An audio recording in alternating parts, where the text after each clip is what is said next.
नमस्कार। Byju's government exam prep channel में आप सभी का स्वागत है। आज हम 19 मार्च के द हिंदू समाचार पत्र में छपे कुछ बहुत ही महत्वपूर्ण समाचारों का विश्लेषण करने वाले हैं। तो आइए शुरू करते हैं आज का समाचार विश्लेषण। आइए सबसे पहले हम ये जान लेते हैं कि आज के इस समाचार विश्लेषण में हम किन किन मुद्दों पर चर्चा करने वाले हैं। यहाँ पर सबसे पहले मैं आपको जो मैंने कल प्रश्न दिए थे उसका उत्तर बता दूंगा और उसके बाद आज के समाचार पत्र में आए कुछ इंपॉर्टेंट न्यूज़ की हम क्या करेंगे, एनालिसिस करेंगे, उसका विश्लेषण करेंगे। सबसे अंत में आज के समाचार पत्र पर आधारित कुछ प्रारंभिक और मुख्य परीक्षा के प्रश्नों को भी हम यहाँ पे क्या करेंगे, देखेंगे। तो आइए शुरू करते हैं आज का समाचार विश्लेषण। सबसे पहले जो क्वेश्चन मैंने आपको कल दिए थे, जिसकी हमने कल डिस्कशन भी किया था, उसके उत्तर मैं आपको बता देता हूं। यहां पर जो पहला क्वेश्चन था वो FSSAI से जुड़ा हुआ था और क्वेश्चन क्या था कि भारतीय खाद्य सुरक्षा एवं मानक प्राधिकरण FSSAI के संदर्भ में निम्नलिखित कथनों पर विचार कीजिए। और यहाँ पर पहला कथन था, यह खाद्य सुरक्षा और मानक अधिनियम 2006 के तहत एक सांविधिक निकाय के रूप में स्थापित किया गया है। और दूसरा कथन था कि स्वास्थ्य और परिवार कल्याण मंत्रालय FSSAI के क्रियान्वयन के लिए प्रशासनिक मंत्रालय है। और जैसा कि मैंने आपको कल डिस्कशन किया था और उसके आधार पर जो है ये दोनों के दोनों कथन क्या हैं, सही हैं। जिन स्टूडेंट्स ने भी कल का वीडियो नहीं देखा है वो जाकर इसको जरूर देखेंगे। यहाँ पर मैंने सारे क्वेश्चंस को है डिटेल में डिस्कस किया था और आज मैं उनका आंसर आपको बता रहा हूँ। आइए देख लेते हैं दूसरे प्रश्न को। और दूसरा प्रश्न था कि विधान परिषद के संदर्भ में निम्नलिखित कथनों में से कौन से सही हैं। और पहला कथन था कि विधान परिषद की कुल सदस्य संख्या विधानसभा की कुल सदस्य संख्या का 1/3 होती है। ठीक है ना। और देखो मैंने कल भी आपको बताया था कि विधान परिषद का जो स्ट्रेंथ है, यानी कि उसकी जो सदस्यों की संख्या है वो क्या होती है, 1/3 होती है। किसके?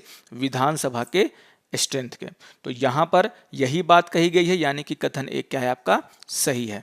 और दूसरा कथन है कि परिषद के सदस्यों का कार्यकाल 5 वर्षों का होता है। और मैंने आपको कल भी कहा था कि जो विधान परिषद है वो एक तरीके से राज्यसभा के जैसा ही होता है। और आप सभी को पता है कि राज्यसभा में सदस्यों का जो कार्यकाल होता है वो क्या होता है, 6 वर्षों का होता है। तो विधान परिषद में भी सदस्यों का कार्यकाल क्या होगा, 6 वर्षों का होगा। और यहाँ पे क्या लिखा हुआ है, 5 वर्ष, यानी कि ये जो कथन क्या है आपका गलत है। यानी कि आपका ऑप्शन क्या हो जाएगा, ए हो जाएगा सही। आइए अब तीसरे क्वेश्चन को भी देख लेते हैं। और यहाँ पर क्वेश्चन था कि निम्नलिखित में से कौन से गैर निष्पादित परिसंपत्तियों के प्रभाव है, यानी कि NPA को लेकर के यहाँ पर बात की गई थी।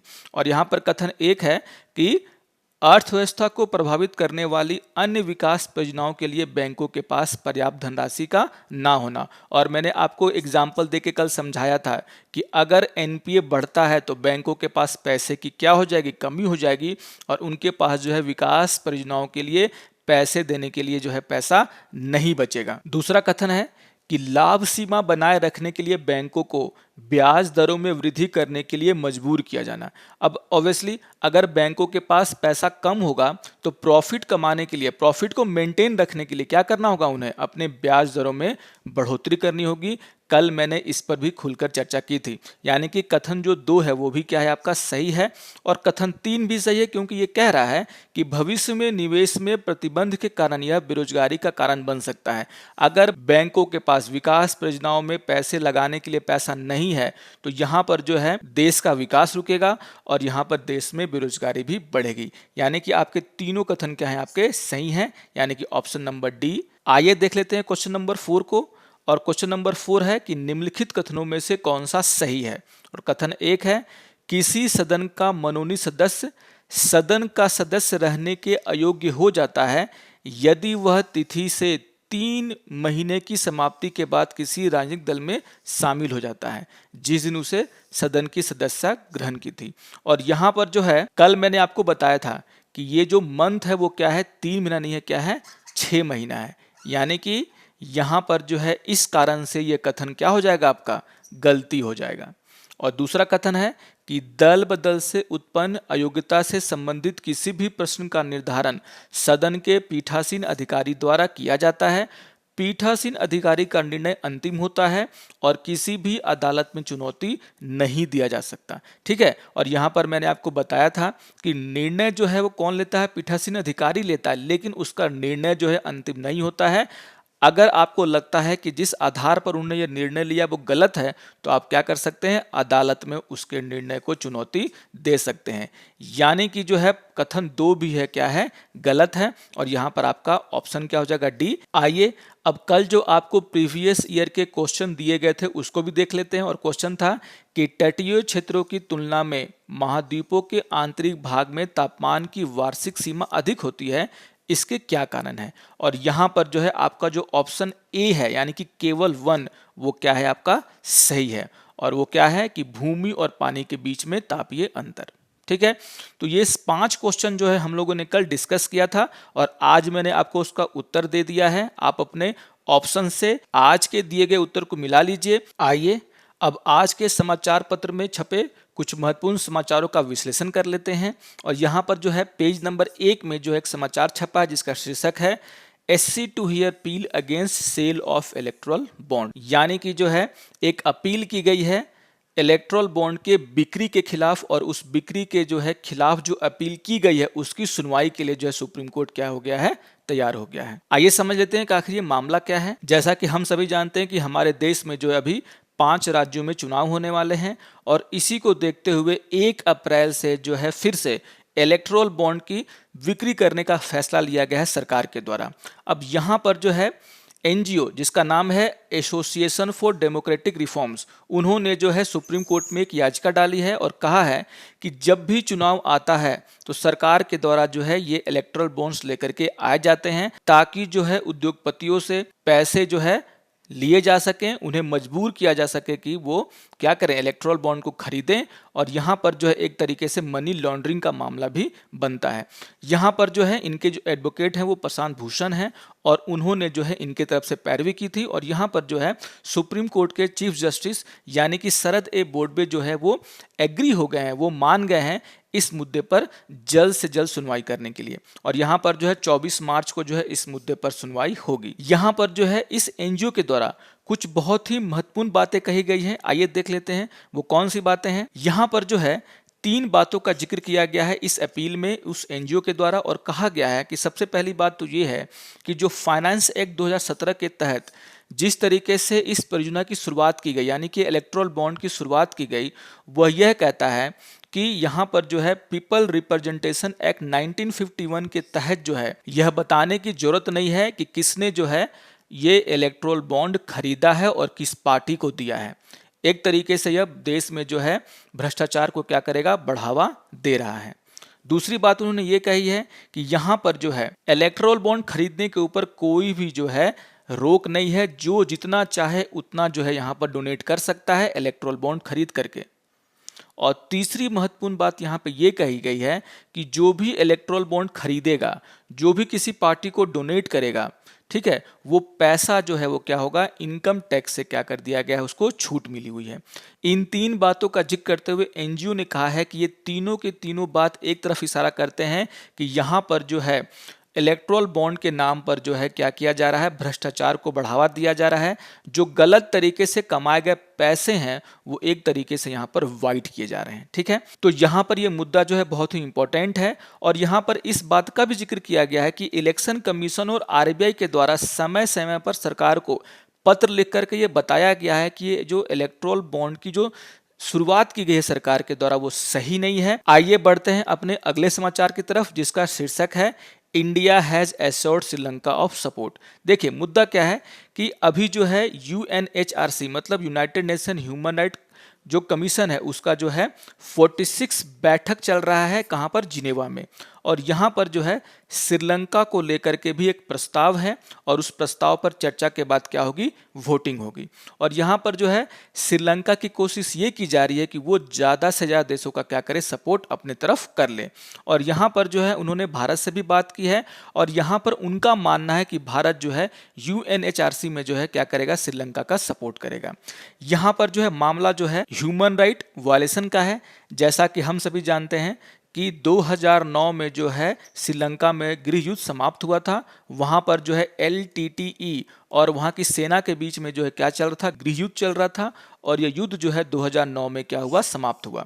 और यहाँ पर जो है यूनाइटेड नेशन के द्वारा कुछ आरोप लगाए गए थे श्रीलंका पर, और आरोप क्या थे कि युद्ध के दौरान और युद्ध के बाद जो है वहाँ के सैनिकों के द्वारा जो है वहाँ में जो रहने वाले तमिल हैं उन पर जो है बहुत सारे अत्याचार किए गए थे। और मामला जो यहीं से शुरुआत होती है उसकी, और यूनाइटेड नेशन ने जो है एक क्या किया था, एक कमेटी का गठन किया था जो श्रीलंका में विजिट करके ये देखने वाला था कि युद्ध के बाद जो तमिलों को जो है वहां पर जो है सही तरीके से नागरिकत्व का अधिकार जो है मिल रहा है कि नहीं। यहाँ पर भारत के लिए मुद्दा ही बहुत ही जरूरी है, क्योंकि आप सभी जानते हैं कि हमारे देश में भी तमिल रहते हैं, और चूंकि हमारा मुद्दा जो है ये पूरी तरीके से भावनात्मक है। भारत ये चाहता है कि वहाँ पर जो रह रहे तमिल हैं, यानी कि जो श्रीलंका में रह रहे तमिल हैं, उनको जो है युद्ध के बाद कोई परेशानी ना हो और उन्हें भी जो है वही अधिकार मिले जो श्रीलंका के दूसरे नागरिकों को मिलते हैं। तो यहाँ पर जो है UNHRC में जो है एक रिपोर्ट पेश की गई है, और यहाँ पर उस पर वोटिंग होगी, और यहाँ पर श्रीलंका चाहता है कि भारत उसका क्या करे, सपोर्ट करे। आइए बढ़ते हैं अपने अगले समाचार की तरफ, जिसका शीर्षक है आधार एज ए हर्डल। यहाँ पर जो है इसके नीचे की लाइन को पढ़ के आपको समझ में आ जाएगा कि आखिर एडिटोरियल के लेखक ने यहाँ पर किस मुद्दे को उठाने की कोशिश की है। और ये कहता है कि inefficiency in the Aadhaar project should not come in the way of welfare delivery, यानी कि जो आधार परियोजना में जो भी कमियां हैं उसके कारण लोगों के वेलफेयर के लिए जो परियोजनाएं चलाई जा रही है उसमें कोई भी कमी नहीं आनी चाहिए। यहाँ पर जो है इस एडिटोरियल में जो एक बहुत ही सीरियस मैटर उठाया गया और कहा गया है कि यहाँ पर देश में कम से कम 3 करोड़ ऐसे राशन कार्ड हैं जिनको जो है आधार डेटाबेस से जोड़ा नहीं गया है, आधार नंबर से जिनको जोड़ा नहीं गया। और यहाँ पर कहा गया कि उन 3 करोड़ राशन कार्ड में जो है राशन देना बंद कर दिया गया, जिससे बहुत सारे ऐसे लोग हैं जिनको राशन मिलना बंद हो गया, और कहीं ना कहीं ये जो है एक तरीके से देश में भूखमरी से होने वाली मौतों का कारण भी है। यहाँ पर जो है ये भी बताया गया है कि हमारे देश के कम से कम 90% लोगों के पास आधार नंबर तो है, आधार कार्ड तो है, लेकिन 10% ऐसे लोग हैं जिनके पास आधार कार्ड नहीं है। तो क्या ये जो 10% लोग हैं उनको सरकारी परियोजनाओं का लाभ नहीं मिल पाएगा? यहाँ पर यह भी कहा गया है कि किस तरीके से जो है कुछ लोग ऐसे हैं जिनके पास आधार नंबर तो है, आधार कार्ड तो है, लेकिन उन्हें जो है पैसा नहीं मिल पा रहा है सब्सिडी का। जैसे आप सभी जानते हैं कि नरेगा में अगर आप काम करते हैं तो वहाँ पर जो पेमेंट है आपके खाते में डायरेक्ट मिलती है। अगर आप LPG में सब्सिडी है वो भी क्या है, डायरेक्ट जो है खाते में मिलती है। पब्लिक डिस्ट्रीब्यूशन सिस्टम में जो है क्या हो रहा है, जब तक आप मशीन में जो है, जब तक आप अपने हाथों को नहीं डालेंगे और हाथ के फिंगरप्रिंट से आपकी पहचान नहीं हो जाती, तब तक आपको अनाज नहीं दिया जाएगा। यहाँ पर ये कहा गया है, एक बहुत ही मूलभूत बात कही गई है कि जो मजदूर होते हैं, जो कि सीमेंट का काम करते हैं, जो कि मेहनत का काम करते हैं, कभी कभी उनके हाथों की लकीरें मिट जाती हैं मेहनत करते करते। यहाँ पर जो है आधार कार्ड रहते हुए भी जब वो जाते हैं अपना राशन लेने के लिए, तो मशीन के द्वारा उनके हाथों के फिंगरप्रिंट को नहीं पहचाना जाता, जिनके कारण जो है उन्हें राशन नहीं मिल पाता है।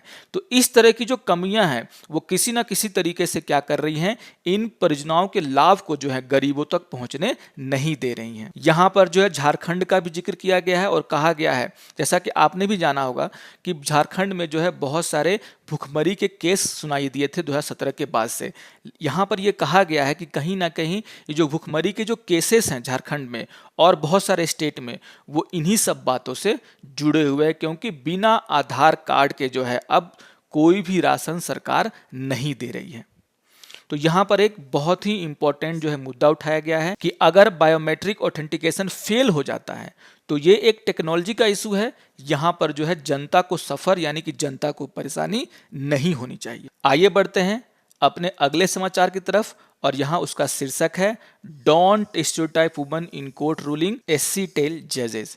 यहाँ पर जो है एक तरीके से फिर से सुप्रीम कोर्ट के द्वारा एक बहुत ही गंभीर मुद्दे पर कुछ बातें कही गई हैं। आइए समझ लेते हैं कि आखिर ये बातें क्या हैं। यहाँ पर जो है बुधवार को जो है सुप्रीम कोर्ट के जस्टिस AM खानवेलकर और S रविंद्र भट्ट के एक बेंच ने जो है ये कहा कि जजेस जब अपने आदेश सुनाते हैं तो उन्हें जो है महिलाओं के प्रति अपने रूढ़िवादी सोच को जो है अपने जजमेंट में यानी कि अपने आदेश में नहीं रखना चाहिए। यहाँ पर उन्होंने उस मानसिकता के बारे में बातें की हैं जो पुरुषवादी हैं, और कहा जाता है कहीं ना कहीं ये जो है अपने जजेस के आदेशों में भी दिखता है। यहाँ पर जो है मध्य प्रदेश के हाई कोर्ट के ऑर्डर का जिक्र किया गया है, जिसमें जो है यह कर बेल दे दिया गया उस व्यक्ति को जिस पर जो है मोलेस्टेशन का यानी कि छेड़छाड़ का आरोप लगा हुआ है, कि वो जो है लड़की के घर जाएगा और वो लड़की से क्या करेगा, राखी बंधवा लेगा। यहाँ पर जो है राखी बनवाने से वो उसका भाई हो जाएगा, तो इस आधार पर जो है कोर्ट ने उसको क्या कर दिया, बेल दे दिया। अब देखिए ये बड़ा ही गंभीर मुद्दा है कि कोई व्यक्ति किसी लड़की को छेड़ देता है और जब उसका केस कोर्ट में जाता है तो कोर्ट में अगर वो ये बोल देता कि हम उस लड़की से राखी बनवा लेते हैं, तो यहाँ पर कोर्ट उसे क्या दे देगा, बेल दे देगा। अब इसी जो है जजमेंट के खिलाफ जो है जब सुप्रीम कोर्ट में बात गई तो सुप्रीम कोर्ट ने क्या किया, इस तरीके का जो है बातें कही कि भाई कम से कम जो जज हैं वो जो है अपने ऑर्डर में जो है कम से कम वो रूढ़िवादी सोच जो महिलाओं के प्रति है वो ना दर्शाएं। यहाँ पर यह कहा गया है कि रिपब्लिक होने के 70 साल के बाद भी, यानी कि भारत के गणतंत्र होने के 70 साल के बाद भी हमारी जो सोसाइटी है, हमारा जो समाज है, वहाँ पर महिलाओं को जो है पुरुषवादी सोच में ही जीना पड़ता है। पुरुषों के द्वारा बनाए गए जो नियम कानून है उसके अंदर ही रहना होता है। इस जो मानसिकता से बाहर निकलने की जरूरत है और इसकी शुरुआत कहीं ना कहीं कोर्ट को करने की जरूरत है, वहाँ के जजेस को करने की जरूरत है। तो यहाँ पे एक बहुत ही इंपॉर्टेंट बात कही गई है सुप्रीम कोर्ट के द्वारा और यहाँ पर इसके दूरगामी परिणाम हो सकते हैं। आइए बढ़ते हैं अपने अगले न्यूज़ की तरफ, जिसका शीर्षक है Biden and the West Asian tinder box. यहाँ पर जो है जो बाइडेन जो कि यूएस के प्रेसिडेंट हैं, उनकी वेस्ट एशिया की नीति का जिक्र किया गया है और यहाँ पर जो है इस एडिटोरियल के शुरुआती भाग में यहाँ पर उनके द्वारा लिए गए जो 3 प्रमुख डिसीजन हैं उसका जिक्र किया गया है और कहा गया है कि ये 3 जो डिसीजन हैं उनके द्वारा लिए गए वो पूरी तरीके से उनकी वेस्ट एशिया की नीति को उजागर करते हैं। आइए देख लेते हैं कि वो कौन कौन से 3 निर्णय थे जिस पर आधारित ये पूरा का पूरा एडिटोरियल लिखा गया है। यहाँ पर जो है 25 फरवरी को जो है उन्होंने आदेश दिए कि उन ठिकानों पर बमबारी की जाए जो कि ईरान समर्थित आतंकवादियों के थे, और दूसरा उन्होंने ये निर्णय लिया कि 2 अक्टूबर 2018 को सऊदी अरब के इस्तांबुल वाणिज्यिक दूतावास के अंदर पत्रकार जमाल खशोगी की जो हत्या हुई थी उसकी जो खुफिया रिपोर्ट है उसको उन्होंने क्या कर दिया, जारी कर दिया गया, और जिसमें यह लिखा गया है कि सऊदी क्राउन प्रिंस मोहम्मद बिन सलमान के कहने पर इस ऑपरेशन को किया गया था। यहाँ पर जो है तीसरा डिसीजन उनके द्वारा ये लिया गया कि ईरान के परमाणु समझौते को पुनर्जीवित करने के लिए उन्होंने क्या किए, कदम उठाए और कहा गया कि ये जो 2015 में उनके और ईरान के बीच में जो एक समझौता हुआ था उसके शर्तों का हमें पालन करना चाहिए और उसे उन्होंने पुनर्जीवित करने की कोशिश की है। यहाँ पर जो है ईरान को लेकर के एक बात की गई है कि ईरान से डील करने का जो अमेरिका का जो तरीका है वो अब बदला है। यहाँ पर बातचीत के साथ साथ जो है बमबारी का भी जिक्र किया गया और कहा गया है किस तरीके से जो बाइडेन ने जो है 2015 में किए गए समझौते को पुनर्जीवित करने की बात कही है, और दूसरा उन्होंने जो है एक सख्त फैसला लेते हुए उन ठिकानों पर बमबारी भी की गई है जो ईरान समर्थित आतंकवादियों। आइए अब आज के समाचार पत्र में छपे कुछ और न्यूज को देख लेते हैं जिस पर आपको मैं क्या दूंगा, आज का प्रारंभिक परीक्षा के प्रश्न दूंगा। यहां पर जो है एक न्यूज आया, roads to be freed of toll booths in a year. तो यहाँ पर जो है हमारे जो ट्रांसपोर्ट मिनिस्टर है गडकरी जी, उनके द्वारा ये घोषणा की गई है कि पूरे देश में जो है 1 साल के अंदर क्या किया जाएगा, टोल जो प्लाजा है टोल को जो हटा दिया जाएगा और अब इसके जगह पर जो है जीपीएस बेस्ड जो है टोल कलेक्शन करने का जो सिस्टम है उसको लगाया जाएगा। यहाँ पर जो है इसी न्यूज़ में जो है बहुत कुछ इंपॉर्टेंट जानकारियाँ दी गई हैं, आइए देख लेते हैं उन जानकारियों को।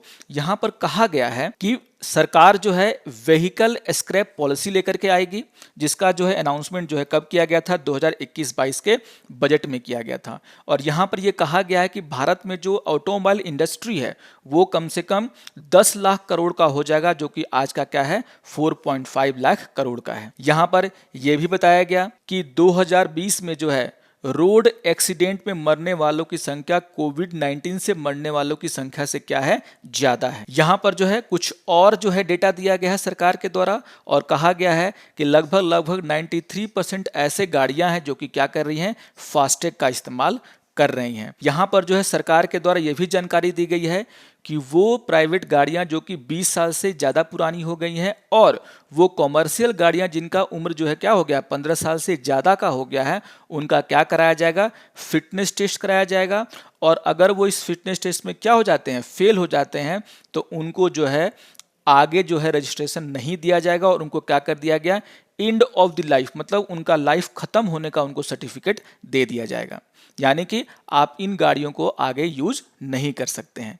यहाँ पर जो ये भी कहा गया है कि जितनी भी गवर्नमेंट के व्हीकल होंगे, जो गाड़ियाँ होंगी, उनके लिए जो है डी रजिस्ट्रेशन करने का जो साल रखा गया वो कितना है, 15 साल। यानी कि 15 साल का उम्र खत्म होते ही उन गाड़ियों को क्या कर दिया जाएगा, रिटायर कर दिया जाएगा, उनको हटा दिया जाएगा। ठीक है।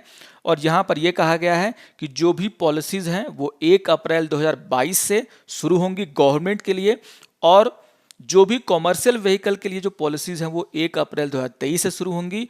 और यहाँ पर जो है जो पर्सनल व्हीकल हैं, ठीक है, जो लोगों के अपनी व्हीकल होते हैं, उसके लिए पॉलिसी जो है 1 जून 2024 से शुरू होगी। यानी कि फेज वाइज जो है सरकार क्या करेगी, इन सभी कार्यक्रमों को लागू करेगी। आइए अब इसी समाचार पर आधारित एक प्रश्न को देख लेते हैं, और प्रश्न है कि कौन सा नई वाहन परिमार्जन नीति के महत्वपूर्ण उद्देश्य हैं। और पहला कथन है यहाँ पर कि प्रदूषण को कम करना, दूसरा है ईंधन दक्षता में सुधार करना, तीसरा है नए वाहनों की बिक्री से सरकार के राजस्व संग्रह में वृद्धि करना, और चौथा है इलेक्ट्रिक वाहनों के विकास को बढ़ावा देना। आइए बढ़ते हैं अपने अगले समाचार की तरफ, जिसका शीर्षक है कि justice Ramana outline way to reverse pendency. अब जैसा कि आप सभी जानते हैं कि हमारे देश में जो अदालतें हैं उनमें जो है लगभग 4 करोड़ से ज्यादा जो है केस क्या हैं, पेंडिंग हैं, लंबित हैं। यहाँ पर जो है जस्टिस रमन्ना के द्वारा जो है एडीआर का जिक्र किया गया है। एडीआर का मतलब होता है अल्टरनेटिव डिस्प्यूट रिजोल्यूशन। मैं आपको ये बता दूं कि जो जस्टिस रमन्ना है वो चीफ जस्टिस ऑफ इंडिया के बाद जो है सबसे सीनियर मोस्ट क्या है, जज हैं, और यानी कि उनके चांसेस हैं कि वो क्या बन जाएंगे, भारत के चीफ जस्टिस। ठीक है। और उनके द्वारा ये बात की गई है कि ये जो पेंडिंग केसेस हैं, ये जो लंबित मामले हैं, उनको कम करने के लिए एडीआर यानी कि अल्टरनेटिव डिस्प्यूट रिजोल्यूशन का जो है सहायता लेना चाहिए। और इसके द्वारा जो हम क्या कर सकते हैं, जो भी लंबित मामले हैं उसको तेजी से क्या कर सकते हैं, निपटा सकते हैं। ठीक है। अब यहाँ पर जो है इसी से रिलेटेड एक क्वेश्चन है, देख लेते हैं पहले उसको। आइए अब इसी पे आधारित एक क्वेश्चन देख लेते हैं, और क्वेश्चन है कि निम्नलिखित कथनों में से कौन से सही हैं। और कथन एक है कि वैकल्पिक विवाद समाधान यानी कि एडीआर एक कानूनी तंत्र प्रदान करता है जो गैर विरोधात्मक है और पक्षों को सत्ता को कम करने, नियंत्रण की भावना प्राप्त करने, परिणाम को स्वीकार करने, शांतिपूर्ण तरीके से संघर्ष हल करने और प्रत्येक व्यक्तिगत मामले में न्याय की अधिक समझ हासिल करने का अवसर प्रदान करता है। ठीक है। दूसरा कथन है कि एडीआर को आमतौर पर मध्यस्थता, संधि वार्ता, पंचाट और सुलह में वर्गीकृत किया जाता है। और तीसरा कथन है कि भारत ने एडीआर को मध्यस्थता और सुलह अधिनियम 1996 के माध्यम से अपनाया है और काफ़ी हद तक पश्चिमी मानक दृष्टिकोण प्रदान करता है, लेकिन राष्ट्रीय विधिक सेवा प्राधिकरण अधिनियम 1987 के तहत गठित लोक अदालत प्रणाली एक विशिष्ट भारतीय दृष्टिकोण है। ठीक है।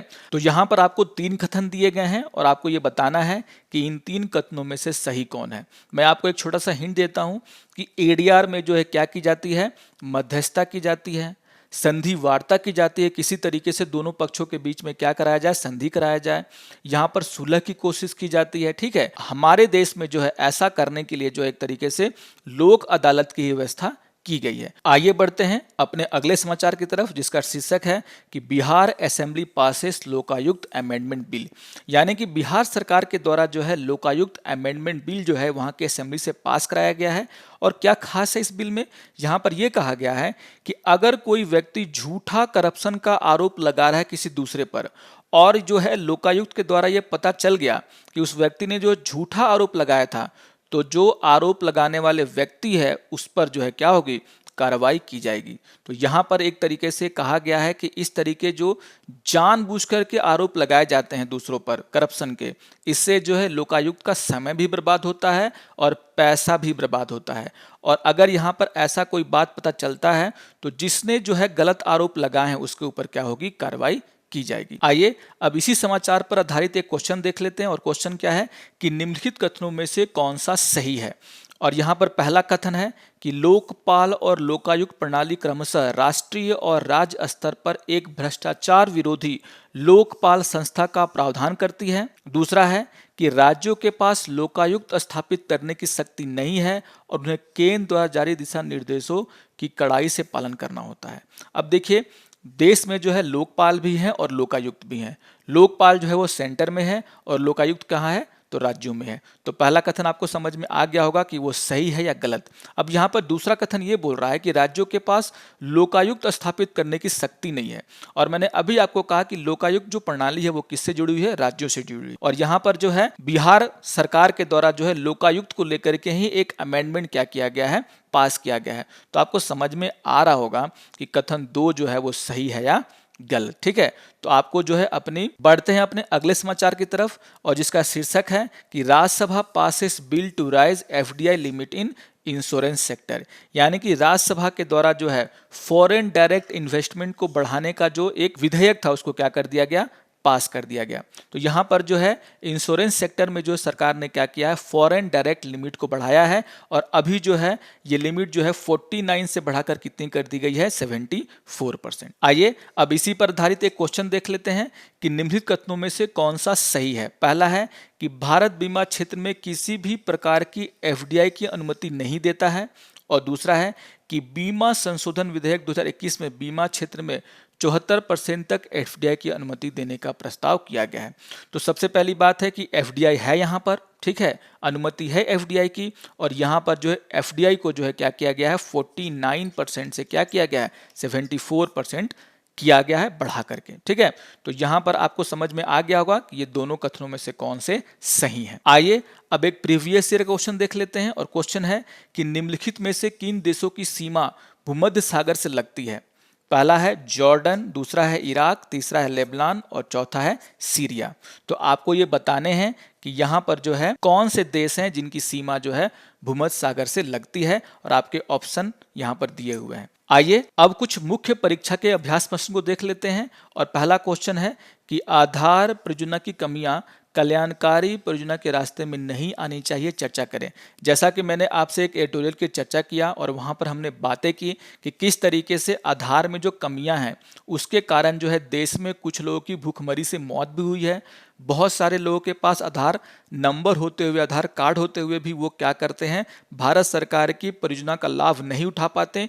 इन सभी का जिक्र करते हुए आप क्या कर सकते हैं, उत्तर की संरचना कर सकते हैं। यहाँ पर आप इस बात का भी जिक्र कर सकते हैं कि किस तरीके से 3 करोड़ जो है कार्ड को जो है अभी तक जो है आधार से नहीं जोड़ा गया, और अब इन सभी के सामने जो एक तरीके से भूखमरी की संभावना बढ़ जाती है, क्योंकि ये सारे के सारे गरीब लोग हैं और यहाँ पर जो है इनको अब कम कीमत पर जो अनाज दिया जा रहा था वो नहीं मिल पाएगा। तो इन सभी का जिक्र करके आप क्या कर सकते हैं, अपने उत्तर की संरचना कर सकते हैं। आइए दूसरा क्वेश्चन देख लेते हैं, और दूसरा क्वेश्चन है कि गृह युद्ध के अंतिम चरण के दौरान तमिल अल्पसंख्यकों के खिलाफ श्रीलंका द्वारा किए गए मानव अधिकारों के उल्लंघन के आरोप के कारण भारत श्रीलंका संबंधों में उत्पन्न जटिलताओं का विश्लेषण करें। देखिए, जैसे कि मैंने कहा कि यहाँ पर जो है यूएनएचआरसी में जो है यानी कि United nation human right commission में जो है श्रीलंका के खिलाफ जो है या फिर श्रीलंका को लेकर के जो एक प्रस्ताव आया है, और वहाँ पर जो है अभी वोटिंग होने वाली है। अब भारत के साथ दुविधा ये है कि श्रीलंका भारत का एक पड़ोसी देश है और हम चाहते हैं कि हमारा जो संबंध है वो अपने पड़ोसी देशों के साथ अच्छा हो, सही रहे। लेकिन चूंकि हम जानते हैं कि भारत में जो है तमिलों की एक बहुत बड़ी आबादी है, और यहाँ पर जो है भारत का जो एक भावनात्मक मुद्दा भी जुड़ा हुआ है उन तमिलों से जो श्रीलंका में रह रहे हैं। भारत ये चाहता है कि श्रीलंका में जो भी तमिलों के साथ जो है मानवाधिकार के उल्लंघन किए जा रहे हैं वो बंद हो जाएं, क्योंकि इसको लेकर के भारत में बहुत ही गुस्सा दिखाई देता है। और यहाँ पर जो है भारत ये चाहता है कि तमिलों को वहाँ के आम नागरिकों के जो भी अधिकार है उसे मिले। और यहाँ पर आपको इन्हीं सब बातों का जिक्र करते हुए उत्तर की संरचना करनी है। आशा करता हूं कि आपको आज का समाचार विश्लेषण समझ में आया होगा। अगर आपको ये अच्छा लगा तो इसे जरूर लाइक करें, शेयर करें। तो मिलते हैं अगले समाचार विश्लेषण में, तब तक के लिए नमस्कार और धन्यवाद।